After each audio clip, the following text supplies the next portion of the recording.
My name is James. I'm Tony. We're YouTube Creatives. Our top 10 tips for beginner videographers.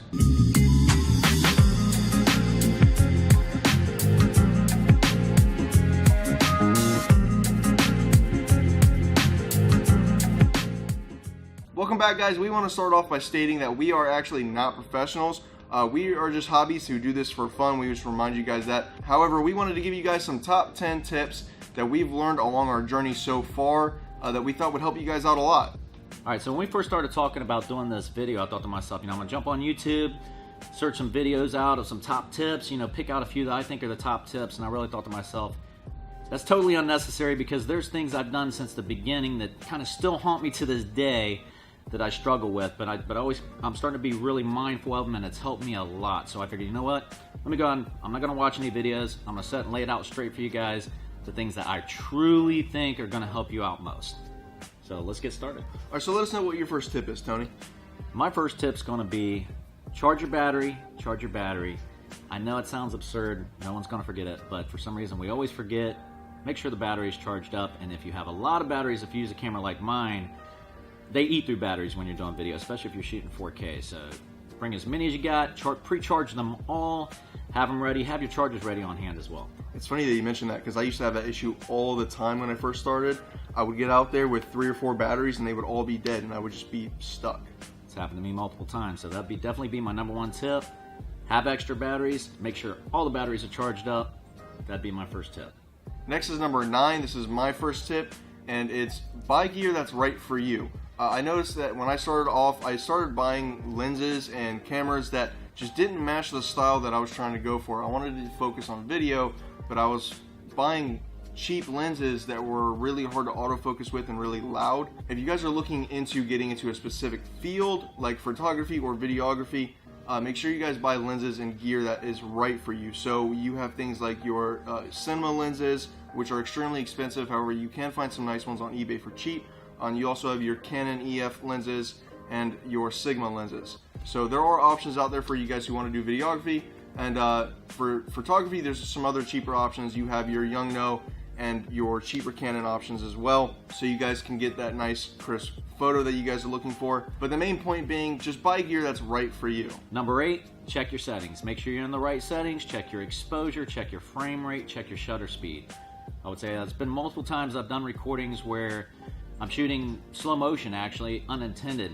So I'm getting all this footage, I get back to review, look at it and find, uh-oh, I was in the wrong frame rate. So it's just not good. So you want to definitely double check your settings. Yeah, I want to say that that's happened to pretty much everybody when they're starting off, or I bet even professionals do it. Yeah. All right, number 7, guys, is actually going to bounce off of number 8, and that is learn your camera, learn your settings. There's no excuses to not know the ins and outs of your camera. Sit down for a couple hours, look at some videos about your camera, and make sure you know all your buttons, your functions.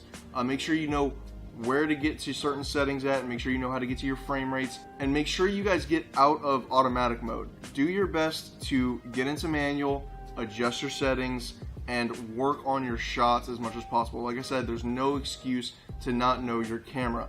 Sit down, review it, figure it out.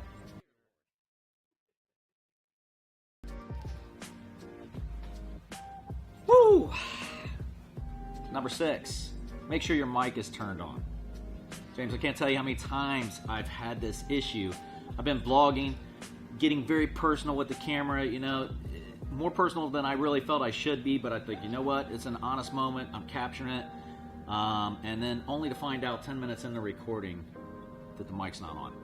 And it doesn't matter how many times you try to re-record that moment has passed. So it's never natural, it's never the same after that. So it just kills the moment. Make sure that microphone's on. If the audio's got to be there, make sure the microphone's on. It's very, very important. That's always been like a big issue for me. I think almost every single time that I went to go do a vlog or some kind of video, I went out there and I would record 10, 20, 30 minutes of footage and not have the mic on.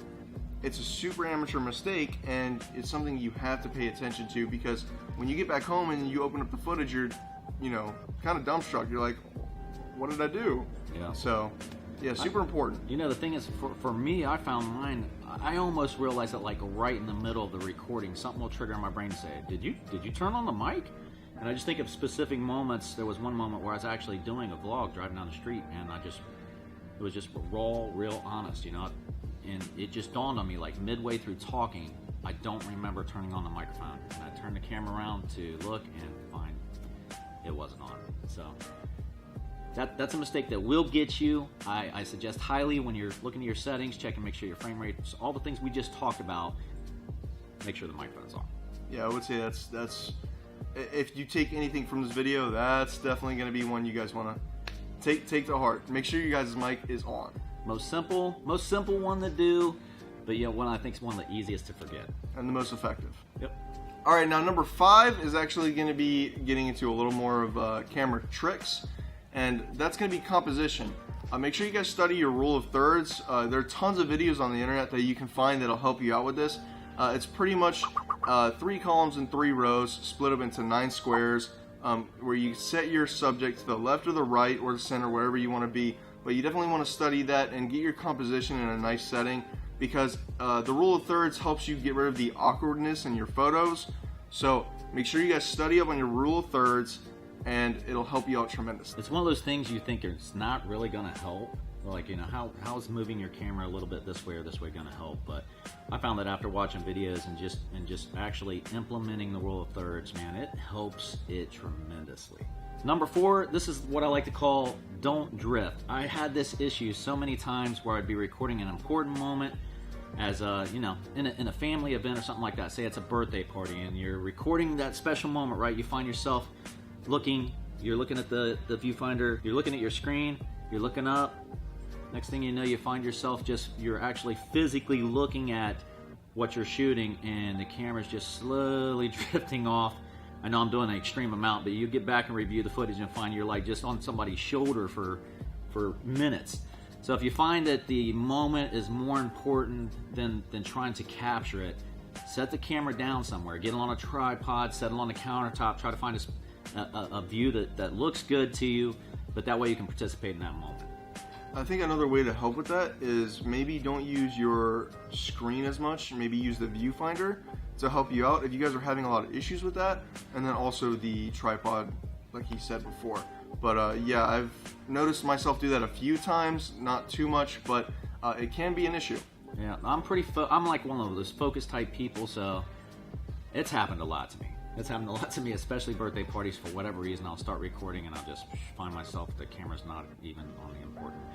So I'd say even if you can't put it on a tripod, just be mindful that try to keep the camera where you're actually looking. So you might not be getting the exact composition that you're wanting or that camera movement, but you know, keep it steady. Don't let it drift. So just try to keep focused on your subject. Yep. Don't drift. Don't drift. Don't drift. Yeah, it might be cool with cars, but not with cameras. I like that tip. That's good. We're on 9% battery, so hopefully we can get through this. You know, like Tony said. That's all right. I brought some pre-charged batteries. Pre-charged batteries. All right, we're going to be moving on to number 3. Number three, and my number 3 is actually lighting, guys. One of the most key features in videography and photography, period. If you guys are outside, make sure you have an ND filter. If you guys are inside, make sure you guys go near a window. Try to get that nice natural window light. If you guys don't have any of that, you guys can buy cheap external lights. I actually have one right here. It's kind of a work light, actually. It's meant to be an emergency light in your car. So it goes into different modes where you could do like a flash and send a signal out to somebody. But any type of light source like that, you'll find if it's got a nice blue light or whatever, you could set it behind you, get yourself a backlight somehow, or place light wherever you need it. Number 2, this one was my most important on the list, is focus. Focus, focus, focus. It's super important. You know how many times I've been recording, James? I get back, I load the footage. I'm so excited. I'm real happy about what I captured. You know, on the little screen, it looks fantastic. And then you get in there and you find that it's just soft. And that sucks, man. It's super disheartening, for sure. If you guys have focus peaking on your camera, that helps out a ton. Luckily, I just got a new camera that actually has it, so I've been using it a ton. It helps out. Focus peaking is going to help you out a lot. What I do is my camera has, I think it's called power zoom. So when I zoom in real quick, it brings me up to the image real quick, and I can quickly just dial it in right there. So I love that feature with the camera, but still there's been times everything looks great on the back of the screen. You're shooting, you think everything's fantastic, the lighting's good, your composition's good, you're so excited, you get back and you find that it's just off. All right, moving on to number 1, which may not be the most important, but I definitely think it's something that's key for videographers, and that is location, location, location. If you guys are going out for a shoot to shoot some video or something, instead of just picking a location and going for it, make sure you guys look around, view your area, make sure you guys find the most nice spots, the most interesting spots. Don't just pick a corner and go for it. Take a look at your surroundings, make sure you're in a nice area that's going to be really pleasing and fit your shot most of all. If you guys are going for something specific, you want your surroundings to kind of match what you're going for. All right, guys, we figured we'd throw in a little bonus tip because as we sit around and talk about these tips, there's so many to be had, really. But this one's pretty important as well. You know, when you're talking about location and whatnot, get the clutter out of the background. So if you're in your bedroom, you're anywhere, you want to be mindful of your surroundings and what's actually in your shot. You know, if you have dirty clothes on the floor or something like that, clean that crap up, man. Make the video look professional, make it look good. Anything you want to add to that? If you guys do have clutter, make sure it's clutter that matches your situation. Like in our case, we have a few things that are on the desk right now, like our cameras and stuff, but the clutter actually fits the situation. So if you guys are gonna have clutter, make sure it fits what you're talking about.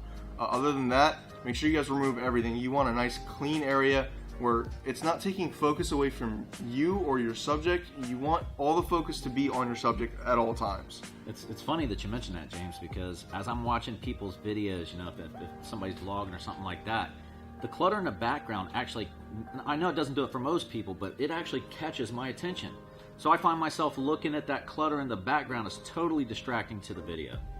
I would agree. There's been a few times where I watch some of these videos and you'll see a pile of clothes or something in the background, and instead of watching the video, you'll be thinking to yourself, why didn't they pick that up? Right. Don't make that mistake. Don't make that mistake, guys. All right. Anyway, that's going to wrap it up for us today, guys, for our top 10 tips. If you guys want to see another video on some more tips, leave a comment down below. Smash that like button, guys.